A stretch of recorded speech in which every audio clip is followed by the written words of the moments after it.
Good morning, dear students. Welcome to this online lecture. I am Mr. Rahul Pawar.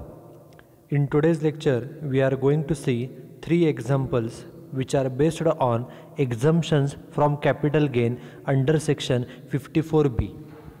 In the previous few lectures, we have started with this particular topic, and previously we have studied what is the meaning of capital asset, what is short-term capital asset, what is short-term capital gain, how it is calculated, and in the previous lecture we have seen 4 to 5 examples on the computation of short-term capital gain.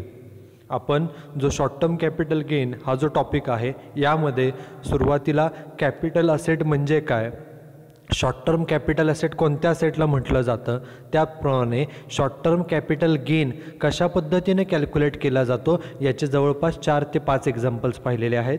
आजच्या या लेक्चरमध्ये आपण short-term capital gain जर झाला असेल तर त्यामधून काही एक्झम्पशन्स दिले जातात.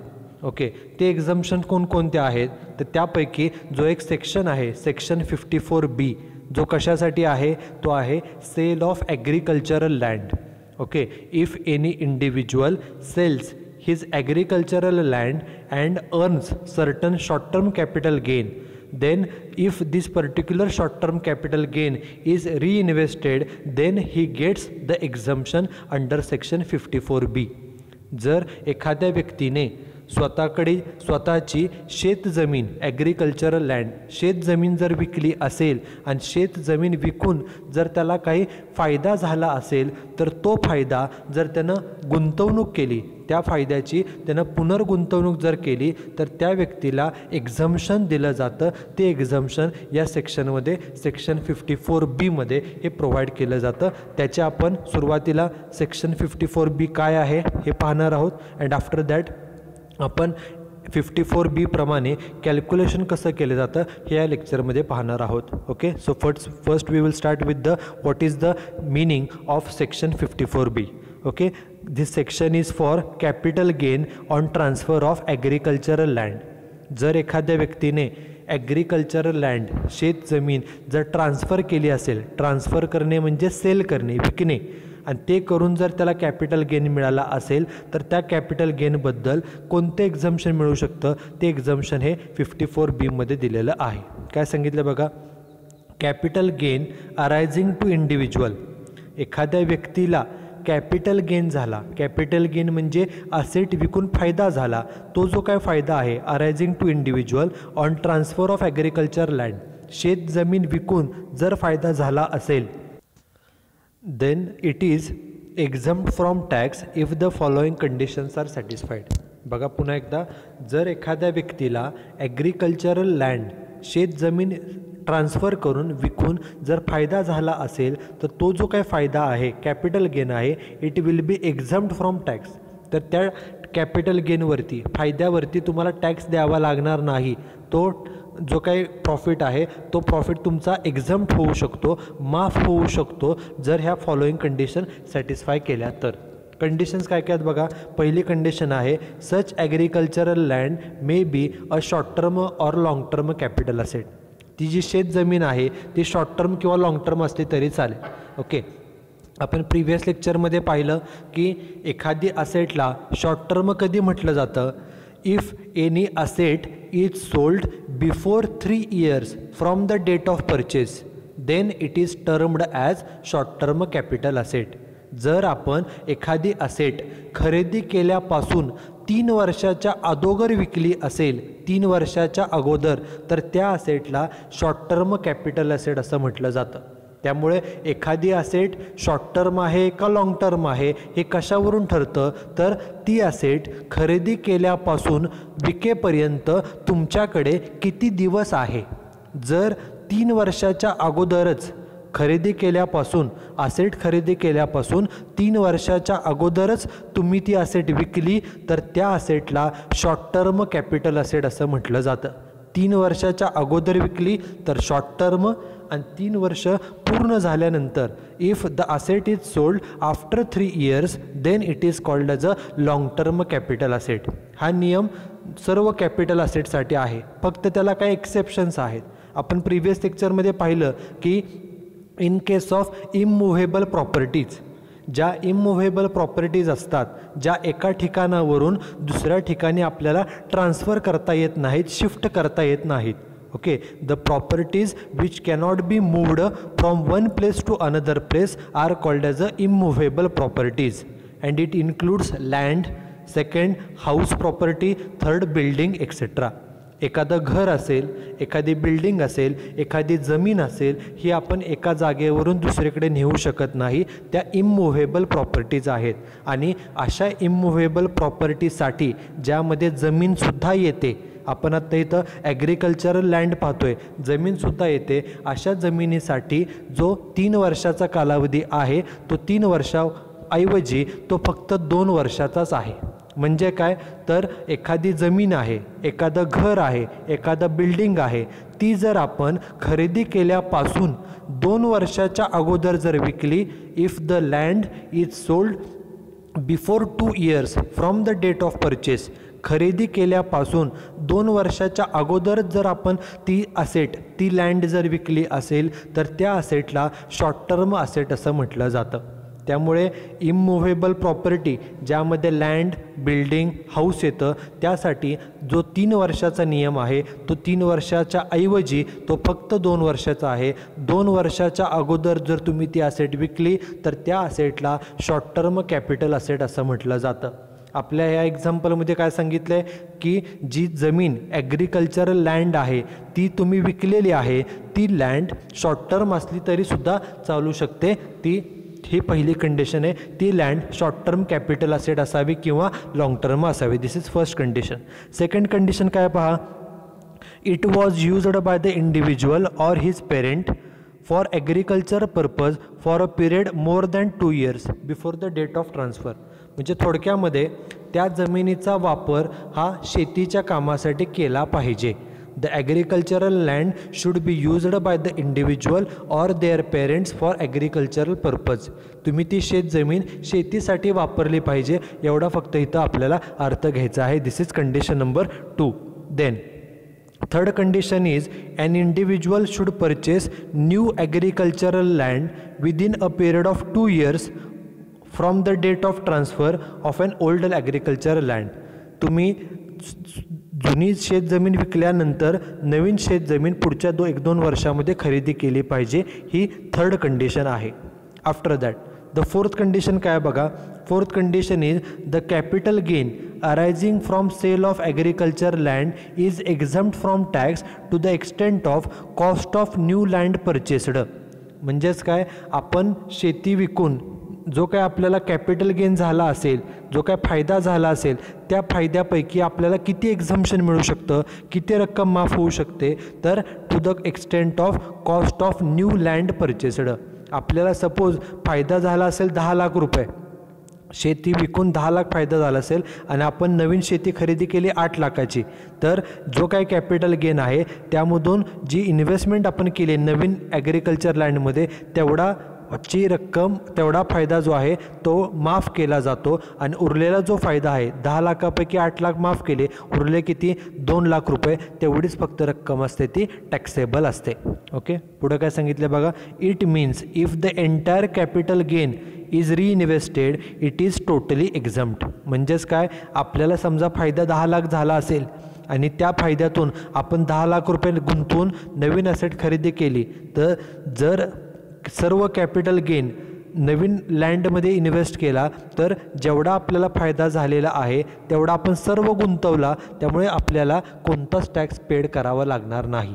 त्यामुळे टॅक्स जर वाचवायचा असेल ऑफिशियली, तर जो कॅपिटल गेन झालेला आहे ॲग्रिकल्चरल लँड विकून, तो सर्व जर आपण गुंतवला नवीन ॲग्रिकल्चरल लँडमध्ये, तर आपल्याला कोणताच टॅक्स हा पेड करावा लागत नाही. पण जर आपण एकूण जो काही कॅपिटल गेन आहे त्यापैकी फक्त ठराविकच रक्कम गुंतवली, काहीच रक्कम गुंतवली, तर जेवढे समजा फायदा 10 लाख आहे त्यातले फक्त 7 लाख गुंतवले, तर जे उरलेले 3 लाख रुपये आहेत तेवढे 3 लाख मात्र टॅक्सेबल होणार आहेत. काय सांगितलं बघा, but if it is partially reinvested only the amount reinvested is exempted and balance is taxable. म्हणजे काय, 10 लाख फायदा झाला होता, त्यापैकी 7 लाख गुंतवले, जेवढे गुंतवले तेवढे माफ होतील आणि जी शिल्लक रक्कम आहे 3 लाख रुपये तेवढी मात्र होणार आहे ती taxable. Okay, this is 4th point. आणि पुढे काय सांगितलं आहे बघा, 5th पॉईंट आहे, in case the amount of capital gain is not utilised by the individual. जर तो जो काय फायदा झालेला आहे त्याचा जर आपण वापर केला नसेल,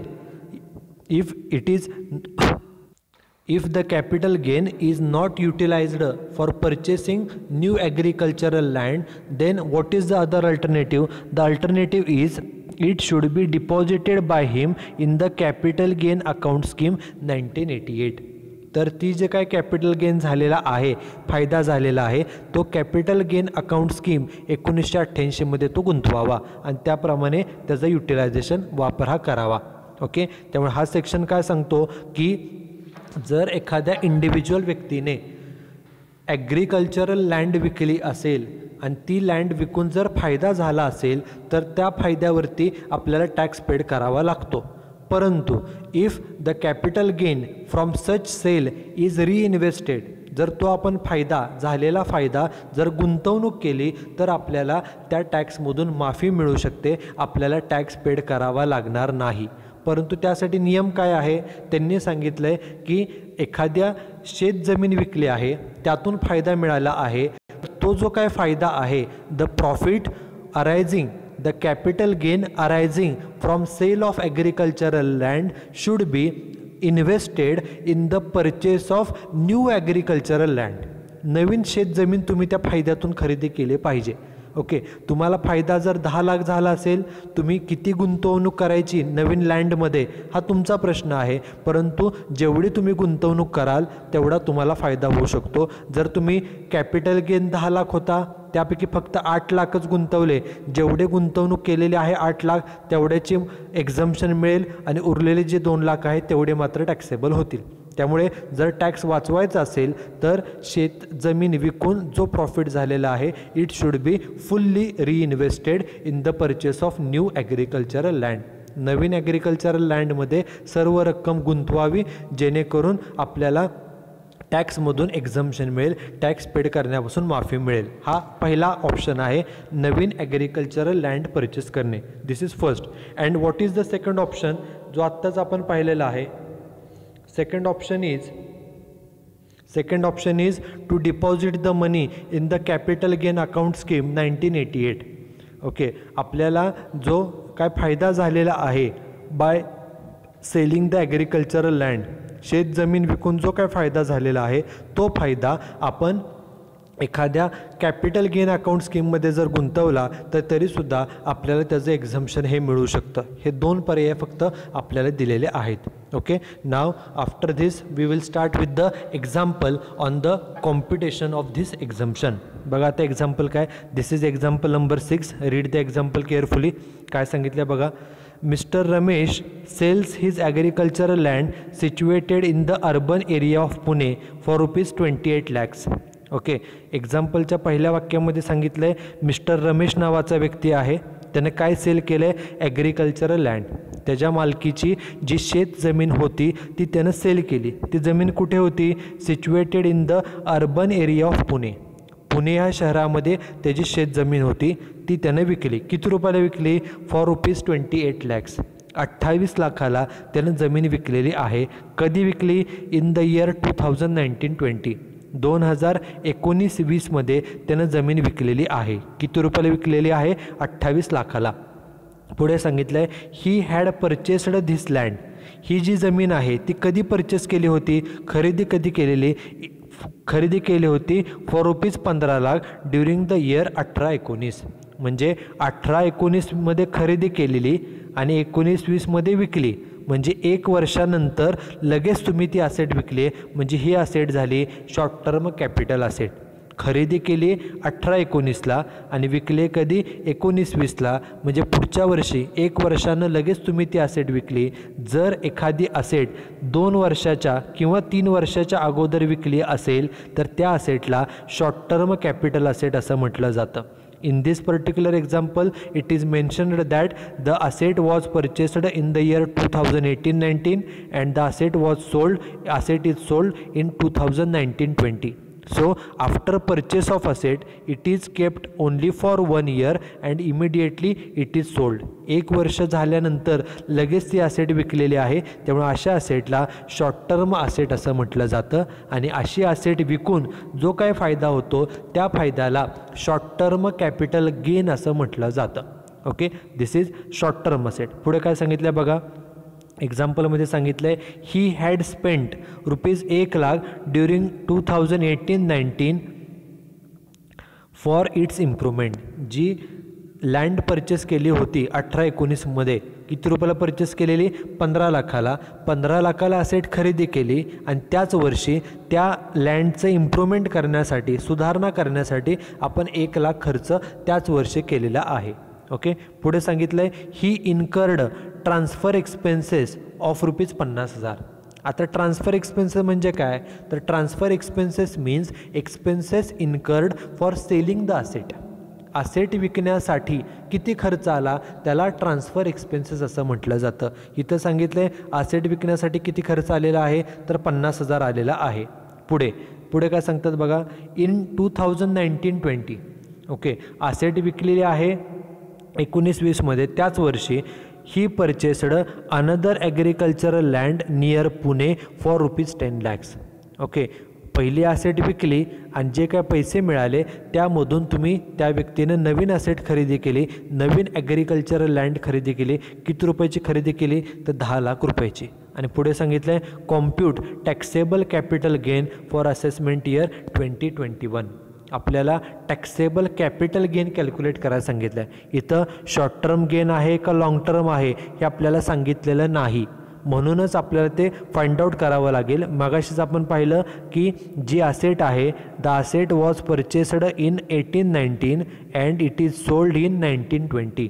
18-19ला असेट खरेदी केली आणि पुढच्याच वर्षी 19-20मध्ये ती असेट विकली. म्हणजे असेट खरेदी केल्यापासून फक्त 1च वर्ष ती असेट त्या व्यक्तीकडे होती. 1 वर्षानंतर लगेच असेट विकली. So this asset is termed or is called as a short term capital asset.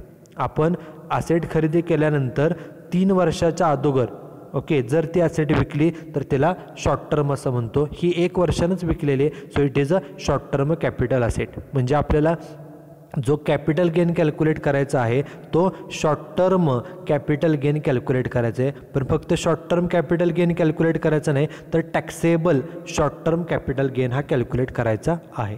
मग सुरुवातीला बघा व्यक्तीचं नाव काय आहे? व्यक्तीचं नाव आहे मिस्टर रमेश, म्हणून सुरुवातीला व्यक्तीचं नाव लिहिलं mister Ramesh.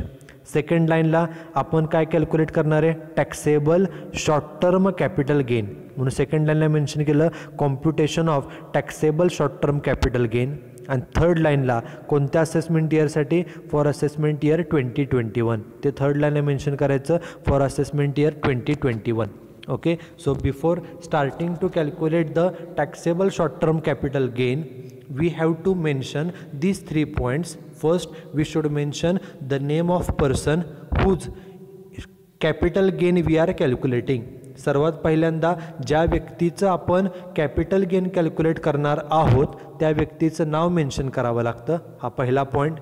Second point, we have to mention that we are computing the short term capital gain, taxable short term capital gain. Second लाईनला काय मेन्शन करायचं? आपल्याला एक्झाम्पलमध्ये सांगितलं आहे की taxable short term capital gain calculate करा. मग ते आपण कॅल्क्युलेट करतोय ते तिथं सेकंड लाईनला मेन्शन केलं की computation of taxable short term capital gain. हा दुसरा मुद्दा सेकंड लाईन. आणि तिसऱ्या लाईनला मध्ये सेंटरला लिहायचं फॉर असेसमेंट इयर 2021. एक्झाम्पलमध्ये ते सांगितलेलंच असतं कोणत्या असेसमेंट इयरसाठी कॅल्क्युलेशन करायचं आहे, तर फॉर असेसमेंट इयर 2020-21. या 3 गोष्टी आपल्याला मेन्शन कराव्या लागतात. Okay, and after mentioning these 3 points then we can draw the columns. we have to prepare 2 columns. First column is titled as particulars and second column is titled as amount in rupees. आपल्याला short term capital gain calculate करण्यासाठी आपल्याला हे 2 column तयार करावे लागतात. पहिला column आहे particulars आणि सेकंड कॉलम आहे amount in rupees. And we have to draw these two columns for half page of the notebook. नोटबुकच्या हाफ पेजमध्ये आपण हा शॉर्ट टर्म कॅपिटल गेन जो आहे तो कॅल्क्युलेट करू शकतो. ओके, मग आता हा जो शॉर्ट टर्म कॅपिटल गेन आहे तो कॅल्क्युलेट कसा केला जातो, त्याचा फॉर्मॅट काय, जो प्रिव्हियस एक्झाम्पलमध्ये फॉर्मॅट पाहिलेला आहे त्यामध्ये फक्त एक चेंज केला जातो. ओके, त्याप्रमाणे बघा तो चेंज केला नाही तरी चालू शकतो. बघा सुरुवातीला घ्यायचं असतं सेल्स कन्सिडरेशन, म्हणजे आपण असेट किती रुपयाला विकली, सेल करून किती रुपये मिळाले. बघा एक्झाम्पलमध्ये सांगितलेलं आहे की असेट सेल केली किती रुपयाला, फॉर ₹28 lakhs, 28 लाखाला आपण ते असेट विकलेली आहे, तेव्हा सेल्स कन्सिडरेशन घेतलं 28 लाख रुपये. बरोबर, हे झाला फर्स्ट पॉईंट. आता आपण असेट विकले 28 लाखाला, ही असेट विकण्यासाठी काय खर्च आलेला असतो. मग खर्च आला म्हणजे असेट विकून 28 लाख रुपये मिळाले, परंतु खर्च काय झाला त्यामुळे तेवढे पैसे गेले, म्हणून ते त्यातनं करायचं मायनस लेस ट्रान्सफर एक्सपेन्सेस. बघा असेट विकण्यासाठी किती खर्च आलेला आहे, असेट विकण्यासाठी ट्रान्सफर एक्सपेन्सेस आहे 50,000 रुपये. ओके, म्हणून 50,000 लिहिले ट्रान्सफर एक्सपेन्सेस, वजाबाकी आली 27,50,000, त्याला नाव दिलं नेट सेल्स कन्सिडरेशन. म्हणजे खरं असेट विकून 28 लाख मिळाले होते, पण त्यापैकी 50,000 खर्च झाला, म्हणजे नेट रक्कम असेट विकून आपल्याला नेट निव्वळ 27,50,000 एवढी रक्कम मिळालेली आहे. ओके, आता हे नेट सेल्स कन्सिडरेशन घेतल्यानंतर एक ओळ जागा सोडून खाली हेडिंग द्यायचं लेस. नॉर्मली आपण 3 गोष्टी लेस करतो. एक म्हणजे पहिलं घ्यायचं कॉस्ट ऑफ ॲक्विजिशन. ॲक्विजिशन म्हणजे काय, ॲक्विजिशन म्हणजे परचेस. आपण ही असेट किती रुपयाला खरेदी केली होती. बघा एक्झाम्पलमध्ये सांगितलं आहे की he had purchased this land for ₹15 lakh. 15 लाखाला असेट खरेदी केली होती, त्यामुळे ही 15 लाख झालं कॉस्ट ऑफ ॲक्विजिशन. बघा मग लिहिले कॉस्ट ऑफ ॲक्विजिशन 15 लाख रुपये. हा first point. Second point cost of improvement. Cost of improvement म्हणजे काय, cost of improvement means the expenses incurred for making improvement in the asset. असेटच्या इम्प्रूव्हमेंटसाठी, सुधारणेसाठी आपण जर काय खर्च केला असेल तर त्या खर्चाला cost of improvement, expenses of improvement असं म्हटलं जातं. बघा एक्झाम्पलमध्ये काय सांगितलं आहे, एक्झाम्पलमध्ये सांगितलं आहे he had spend 1 lakh for its improvement. 1 lakh एवढा खर्च केला होता, त्यामुळे कॉस्ट ऑफ इम्प्रूव्हमेंट घेतलं 1 लाख रुपये. नॉर्मली आपण इथं 3 पॉईंट घेतो. थर्ड पॉईंट ट्रान्सफर एक्सपेन्स असतो, पण तो आपण इथं सुरुवातीलाच ट्रान्सफर एक्सपेन्सेस लेस केलेला आहे. इथून लेस केलं काय किंवा सुरुवातीला लेस केलं काय, दोन्हीचा अर्थ हा सेमच आहे. ओके, मग बघा आपलं नेट सेल्स कन्सिडरेशन 27,50,000 होतं, त्यातून ह्या दोन्ही ज्या अमाऊंट्स आहेत ह्या काय करायच्या आपल्याला लेस करायच्या आहेत. 27,50,000तून हे 15 लाख आणि हे 1 लाख असे 16 लाख वजा केले, वजाबाकी किती आली 11,50,000, त्याला नाव द्यायचं शॉर्ट टर्म कॅपिटल गेन. याचा अर्थ पुन्हा एकदा बघा, आपली जी असेट आहे ती असेट आपण खरेदी केलेली 15 लाखाला आणि खर्च केला होता 1 लाख, अशी आपली असेट आहे 16 लाखाची. 16 लाखाची असेट 27,50,000ला विकली म्हणजे जादा पैसे मिळाले. किती जादा पैसे मिळाले, 11,50,000 एवढे जादा पैसे मिळाले. हा आपला फायदा आहे आणि या फायद्याला आपण म्हणतो शॉर्ट टर्म कॅपिटल गेन. फायदा आहे म्हणून तो कॅपिटल गेन, आणि ही असेट शॉर्ट टर्म आहे म्हणून ह्याला शॉर्ट टर्म कॅपिटल गेन असं म्हटलं जातं. त्यामुळं ही जी लँड आहे, जमीन आहे, ती विकून फायदा झालेला आहे 11,50,000. हा शॉर्ट टर्म कॅपिटल गेन आहे. आता हा जो फायदा झालेला आहे 11,50,000, हा फायदा जर आपण नवीन ॲग्रिकल्चरल लँड खरेदी करण्यामध्ये गुंतवला तर आपल्याला एक्झम्पशन मिळतं अंडर सेक्शन 54B. बघा एक्झाम्पलमध्ये काय सांगितले, in 2019-20 he purchased another agricultural land for ₹10 lakh. Okay, या व्यक्तीनं नवीन शेतजमीन खरेदी केली 10 लाखाची, आणि शेती विकून जे पैसे मिळालेले असतात त्याच पैशातून जर तुम्ही नवीन शेती खरेदी केली तर त्याचे एक्झम्पशन्स आहेत अंडर सेक्शन 54B. म्हणून ह्या कॅपिटल गेनच्या खाली एक ओळ जागा सोडून लिहायचं लेस एक्झम्पशन्स अंडर सेक्शन 54B. सेक्शन 54Bच्या एक्झम्पशन्स वजा करायचे, आणि ती कशासाठी, एक आकडा लिहिला न्यू ॲग्रिकल्चरल लँड परचेस्ड. आपण काय खरेदी केलं आहे, नवीन शेत जमीन खरेदी केलेली आहे. किती रुपयाची जमीन खरेदी केली आपण, 10 लाखाची, म्हणून ते घेतलं 10 लाख रुपये. मग बघा आपल्याला फायदा किती झाला होता, 11,50,000. 11,50,000पैकी आपण गुंतवले किती, 10 लाख रुपये, म्हणजे शिल्लक किती राहिले 1,50,000. त्याला म्हणायचं taxable short term capital gain.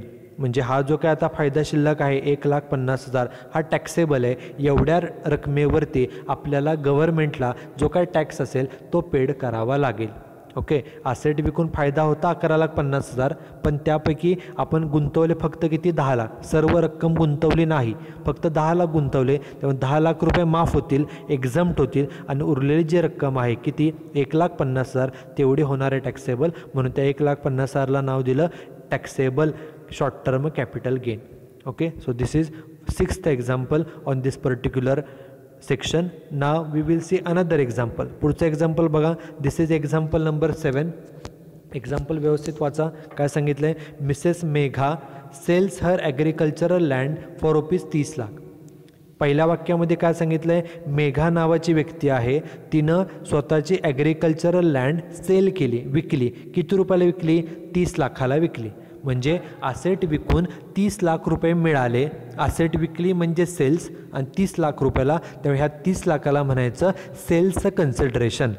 आपण आपली असेट किती रुपयाला विकतोय त्या अमाऊंटला, त्या रकमेला सेल्स कन्सिडरेशन असं म्हटलं जातं. एक्झाम्पलच्या पहिल्या वाक्यात सांगितलं आहे मिसेस मेघा नावाची व्यक्ती आहे आणि या व्यक्तीने स्वतःची ॲग्रिकल्चरल लँड सेल केली आहे. किती रुपयाला? 30 लाखाला.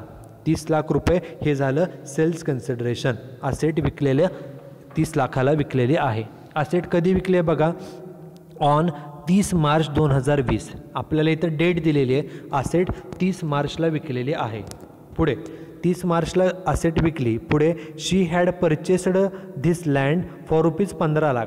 ही जी जमीन विकलेली आहे ही खरेदी किती रुपयाला केली होती? ही खरेदी केलेली 15 लाखाला. कधी खरेदी केलेली? On 1 February 19.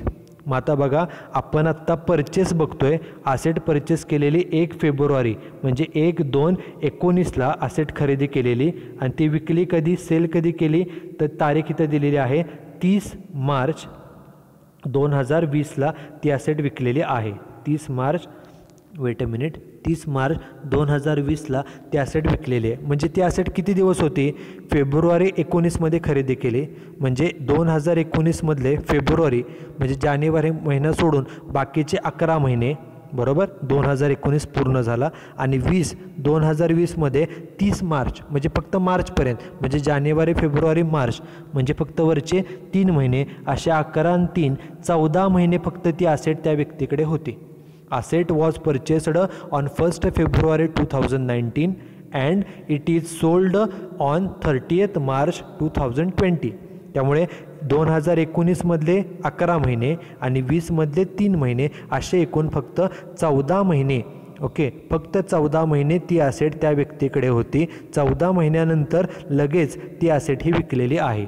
म्हणजे 14 महिने म्हणजे फक्त 1 वर्ष आणि वरती फक्त 2 महिने, बरोबर. एका वर्षामध्ये 12 महिने असतात. 1 वर्ष 2 महिन्यांनी लगेच ती असेट विकलेली आहे. त्यामुळं 2 वर्षाच्या अगोदर असेट विकली, त्यामुळे या असेटला शॉर्ट टर्म असेट असं म्हटलं जातं. ओके, एखादी असेट 3 वर्ष किंवा 2 वर्षाच्या अगोदर विकली तर त्याला शॉर्ट टर्म असेट असं म्हटलं जातं. त्यामुळं आपण यावरून डेट्सवरून फाइंड आउट केलं की ही असेट ही शॉर्ट टर्म असेट आहे. पुढे she had spent ₹50,000 on its improvement. ही जी काय लँड आहे ॲग्रिकल्चरल लँड त्यावरती ₹50,000 खर्च त्या व्यक्तीनं केलेला होता इम्प्रूव्हमेंटसाठी, सुधारणेसाठी. पुढे she incurred transfer expenses at the rate 2% of sales. Asset transfer करण्यासाठी जेव्हा आपण असेट एखाद्याला विकतो त्यावेळेला असेट विकण्यासाठी आपल्याला काही खर्च होतो. तो खर्च किती आला? जेवढे सेल्स आहेत त्याच्या 2%. आपले सेल्स किती आहेत बघा? आपण असेट विकले कितीला? 30 लाखाला.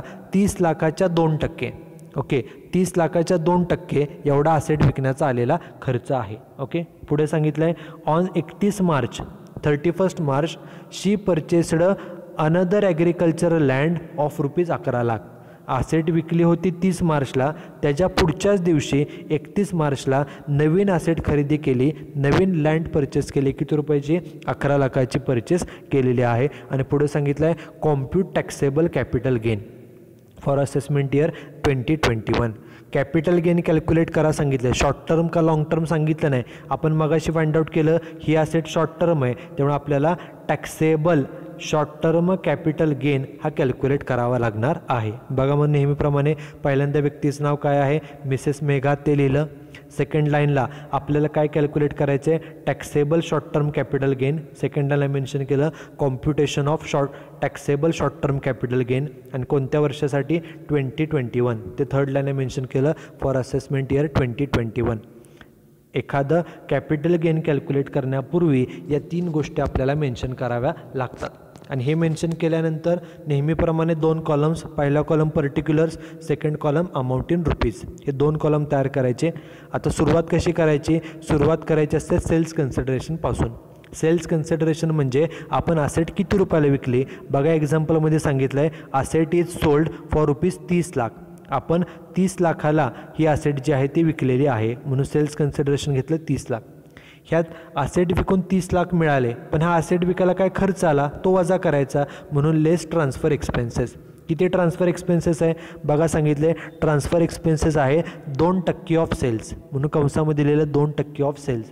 सेल्स आहेत 30 लाख, 30 लाखाच्या 2% म्हणजे खर्च झाला 60,000. असेट विकली होती 30 लाखाला, त्यातून 60,000 खर्च गेला म्हणजे राहिले किती 29,40,000. त्याला नाव दिलं नेट सेल्स कन्सिडरेशन. म्हणजे असेट विकून आले होते 30 लाख पण खर्च 60,000 जाऊन शिल्लक सेल्स राहिले किती, रक्कम किती राहिली 29,40,000 रुपये राहिले. त्याला नाव द्यायचं नेट सेल्स कन्सिडरेशन. हे कॅल्क्युलेट केल्यानंतर एक ओळ जागा सोडून हेडिंग द्यायचं लेस. त्यातून 2 गोष्टी आपण लेस करतो. एक म्हणजे कॉस्ट ऑफ ॲक्विजिशन. ॲक्विजिशन म्हणजे खरेदी किंमत. ओके, आपण असेट किती रुपयाला खरेदी केलेली बघा एक्झाम्पलमध्ये सांगितलं आहे land was purchased for rupees 15 lakh. 15 लाखाला असेट खरेदी केली होती म्हणून कॉस्ट ऑफ ॲक्विजिशन घेतलं 15 लाख. हा एक. आणि दुसरं घ्यायचं असतं कॉस्ट ऑफ इम्प्रूव्हमेंट. म्हणजे आपण या असेटच्या इम्प्रूव्हमेंटसाठी काय खर्च केला आहे का बघा सांगितलं आहे 50,000 खर्च केलेला, तो आहे तसा घेतला कॉस्ट ऑफ इम्प्रूव्हमेंट 50,000. म्हणजे आता इथं बघा आपली असेट 15 लाखाची होती, 50,000 खर्च केलेला, अशी आपल्या असेटची एकूण किंमत होती 15,50,000. 15,50,000चे असेट आपण विकले कितीला 29,40,000ला. म्हणजे जादा किमतीला विकले म्हणजे आपल्याला फायदा झाला. वजाबाकी करून फायदा किती आला 13,90,000 एवढा आपल्याला फायदा झालेला आहे. फायदा आहे म्हणून त्याला नाव दिलं कॅपिटल गेन. आणि ही असेट शॉर्ट टर्म आहे म्हणून त्याला नाव दिलं शॉर्ट टर्म कॅपिटल गेन. हा शॉर्ट टर्म कॅपिटल गेन कशा कॅल्क्युलेट केला बघा, तर नेट सेल्स कन्सिडरेशनमधून ह्या दोन्ही ज्या अमाऊंट्स आहेत त्या काय करायच्या आहेत, लेस करायच्या आहेत. 29,40,000तून 15 लाख आणि 50,000 वजा केले, वजाबाकी आली 13,90,000. उत्तर हे प्लस आले त्यामुळे हा कॅपिटल गेन आहे, त्याला नाव दिलं शॉर्ट टर्म कॅपिटल गेन. हा जो काय फायदा झालेला आहे लँड विकून 13,90,000 जो फायदा झालेला आहे, हा फायदा जर आपण नवीन लँड परचेस केली तर त्याची आपल्याला एक्झम्पशन मिळते. बघा एक्झाम्पलमध्ये काय सांगितलं आहे, ऑन 31 मार्च असेट विकली होती 30 मार्चला, त्याच्या पुढच्याच दिवशी 31 मार्चला she purchased and agricultural land of rupees 11 lakh. 11 लाखाची नवीन लँड परचेस केली, मग त्याचे बद्दल एक्झम्पशन मिळतं सेक्शन 54B मध्ये. म्हणून बघा खाली लिहायचं लेस एक्झम्पशन अंडर सेक्शन 54B. ओके, कशासाठी एक आकडा लिहिला न्यू लँड परचेस्ड, किती रुपयाची जागा खरेदी केली शेतजमीन 11 लाखाची. मग बघा फायदा झाला होता 13,90,000, त्यापैकी 11 लाख रुपये गुंतवले तेवढे माफ होतील, राहिले किती रक्कम 2,90,000 तेवढे असते taxable. Okay, out of total capital gain झाला होता 13,90,000, त्यापैकी पार्शल अमाऊंट काही रक्कम नवीन लँडमध्ये इन्व्हेस्ट केली 11 लाख, तेवढ्याचं माफ होईल, एक्झम्पशन मिळेल. आणि जर काही शिल्लक रक्कम राहिली, जी काही शिल्लक रक्कम राहिलेली आहे 2,90,000, त्याचं मात्र ती रक्कम असते टॅक्सेबल, म्हणून त्याला नाव दिलं taxable short term capital gain. Okay, this is example 7 and now this is last example on this particular section, example number 8. या एक्झाम्पलमध्ये आपण कॅपिटल गेन अकाउंट स्कीममध्ये पैसे गुंतवलेत, ह्या एक्झाम्पलमध्ये नवीन आहे. बघा एक्झाम्पल काय, mister Manohar had purchased agricultural land for rupees 14 lakh. एक्झाम्पलच्या first सेंटेन्समध्ये काय सांगितलं आहे, मनोहर नावाचा व्यक्ती आहे, त्यानं ॲग्रिकल्चर लँड खरेदी केली होती किती रुपयाला 14 लाखाला. 14 लाखाला लँड परचेस केली म्हणजे परचेस प्राईस आहे, त्यालाच टॅक्सेशनच्या भाषेमध्ये त्याला कॉस्ट ऑफ ॲक्विजिशन असं म्हटलं जातं. आपण 14 लाखाला जागा खरेदी केलेली, कधी खरेदी केली?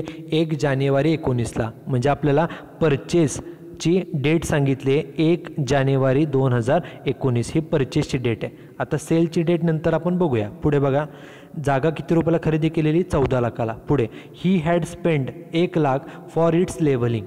ती जी जागा आहे त्या जागेचं लेव्हलिंग करण्यासाठी, ओके, समान जागा करण्यासाठी, ओके, चढ उतार जर असेल तर ती जागा सपाट करण्यासाठी, लेवल करण्यासाठी किती खर्च केलेला? 1 लाख रुपये. म्हणजे हा जागेच्या इम्प्रूव्हमेंटसाठीचा खर्च आहे 1 लाख रुपये. त्याला इम्प्रूव्हमेंटचा खर्च म्हणजेच कॉस्ट ऑफ इम्प्रूव्हमेंट असं म्हटलं जातं. तो खर्च 1 लाख. पुढे सांगितले ड्यू टू फायनान्शियल प्रॉब्लेम्स, काही आर्थिक प्रॉब्लेम्समुळे he sells this land for ₹20 lakh. त्यानं ती जागा 20 लाखाला विकली. 20 लाखाला विकली म्हणजे सेल केली 20 लाखाला. याला म्हटलं जातं सेल्स कन्सिडरेशन. आपण आपली असेट किती रुपयाला विकतोय? त्या 20 लाखाला विकले, त्याला म्हटलं जातं सेल्स कन्सिडरेशन. आणि ही जागा कधी विकली? 28 फेब्रुवारी 2020ला. मग बघा, आज जागा विकलेली आहे 28 फेब्रुवारी 2020ला. कधी जागा विकली? 28 फेब्रुवारी 2020ला विकलेली आहे. मग बघा, आपल्याकडे ती जागा विकण्यापूर्वी किती दिवस होती?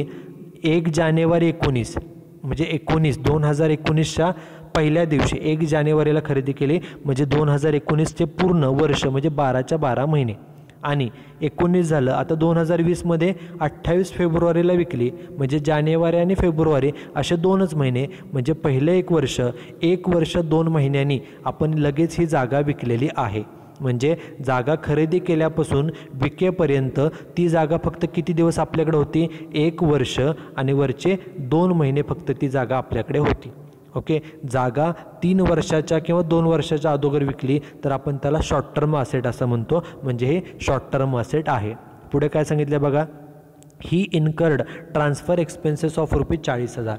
जागा विकण्यासाठी खर्च किती आला? 40,000 एवढा आलेला आहे. आणि पुढे सांगितलं he deposited the entire capital gain. Asset विकून जो काय फायदा झाला तो सर्व फायदा कुठे डिपॉझिट केला, जमा केला? In the capital gain account scheme 1988. या स्कीममध्ये सगळे पैसे गुंतवून टाकले. पुढे सांगितलं आहे compute taxable capital gain for AY 2021. आत्ताच आपण मगाशी फाइंड आउट केलं की हे असेट शॉर्ट टर्म आहे, म्हणजे आपल्याला टॅक्सेबल शॉर्ट टर्म गेन हा कॅल्क्युलेट करावा लागेल. सर्वात सुरुवातीला व्यक्तीचं नाव काय? मिस्टर मनोहर. व्यक्तीचं नाव लिहिलं मिस्टर मनोहर.